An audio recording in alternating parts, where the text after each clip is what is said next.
अपने बेटों से, अपनी औलाद से भी प्यारी किसान को जमीन है, तो वो जमीन छोड़ने वाला नहीं है। इनके सपने साकार होने वाले नहीं है कहीं से कहीं तक भी। जाना पड़ेगा बेटा बंगाल भी। ये 18,000 देने कह रहे हो ना, हमें तो 6,000 में लूटन लग रही बहुत बढ़िया है नहीं। बिल्कुल। उन्हें 18 का वादा कर रहे, वो भी देंगे चुनाव बाद।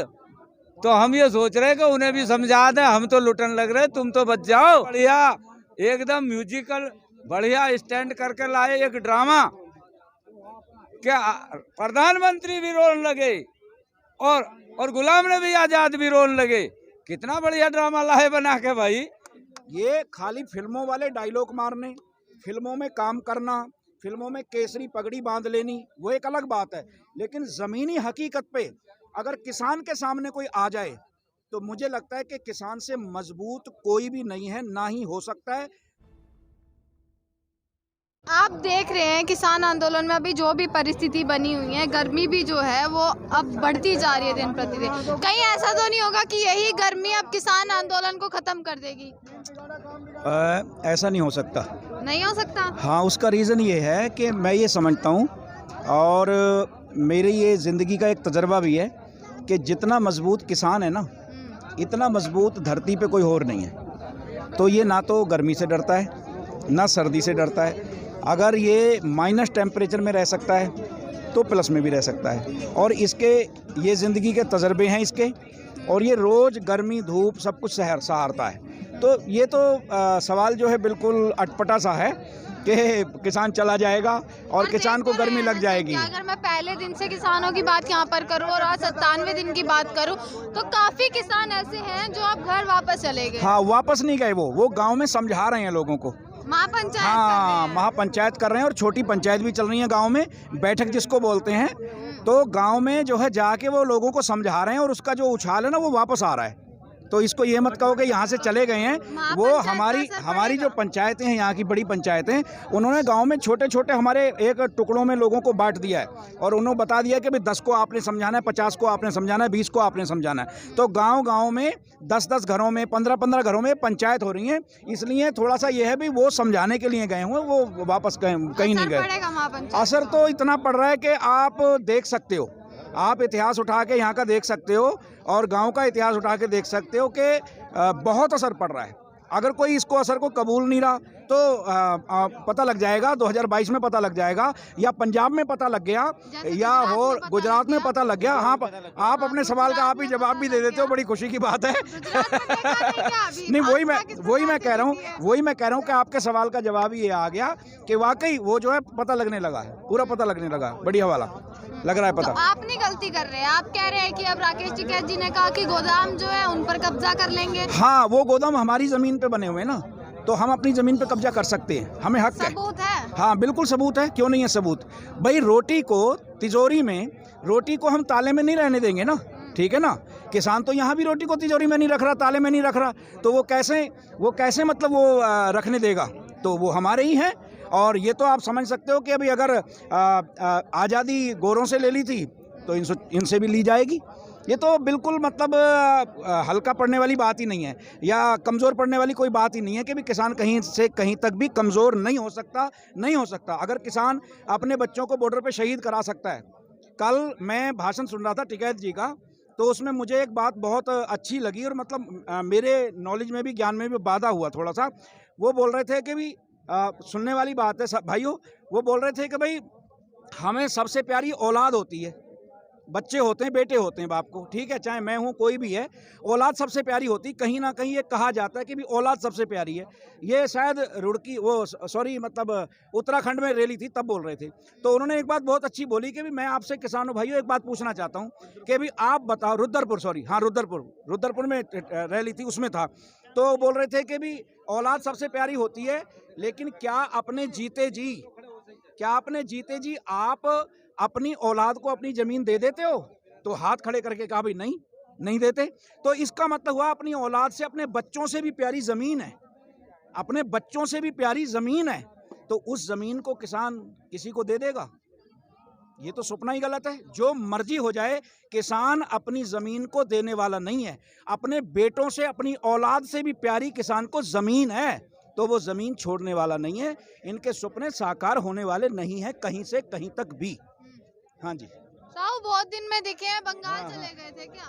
हाँ, जाना पड़ेगा बेटा बंगाल भी। ये 18,000 देने कह रहे हो ना, हमें तो 6,000 में लूटन लग रही बहुत बढ़िया। है नहीं। बिल्कुल। उन्हें 18 का वादा कर रहे, वो भी देंगे चुनाव बाद। तो हम ये सोच रहे कि उन्हें भी समझा दें, हम तो लुटन लग रहे, तुम तो बच जाओ, इन बेईमानों के धोखे में मत आओ भाई। आपको 2,000 दे दिए, उन्हें 18,000 नहीं दे सकते क्या?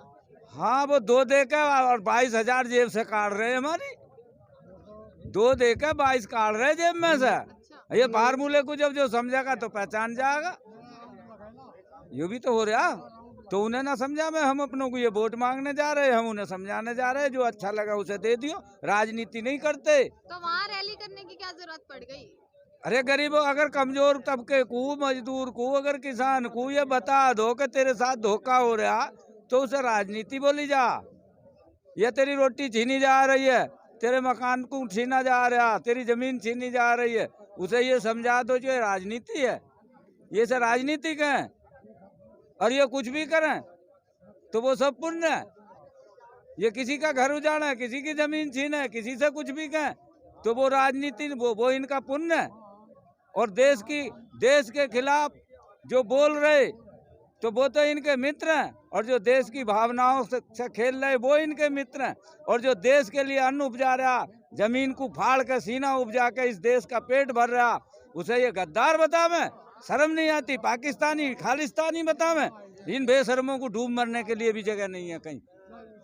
और एक पाकिस्तान, ये मतलब एक जम्मू कश्मीर के राज्यसभा सांसद गुलाम नबी आजाद, जो इनकी हर वक्त कमीज पकड़ कर खींचता रहा। अरे तारीफ कर दी उन्होंने। हाँ, तो उसके भी कपड़े तारने लग रहे हैं, उसकी पार्टी के कपड़े तारने लग गए। अब तो जब गलत बोलेगा तो कपड़े तो फटेंगे ही, कपड़े तो फाड़ने ही पड़ेंगे उन्हें, उसके भी अपने हैं।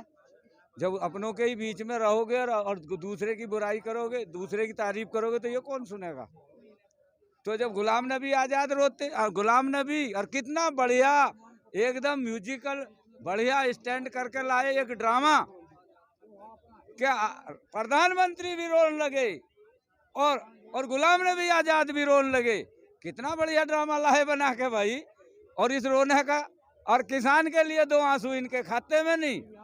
आज तक किसान के लिए इन्होंने कभी अफसोस नहीं जताया कि भाई किसान, मतलब उसे शहीद का दर्जा तो देना दूर की कौड़ी, लेकिन कभी ये भी नहीं कही कि मेरे देश के किसान दुखी मत हो, मैं तेरे साथ हूँ, तुझे तकलीफ है तो इसका मैं समाधान करूँगा।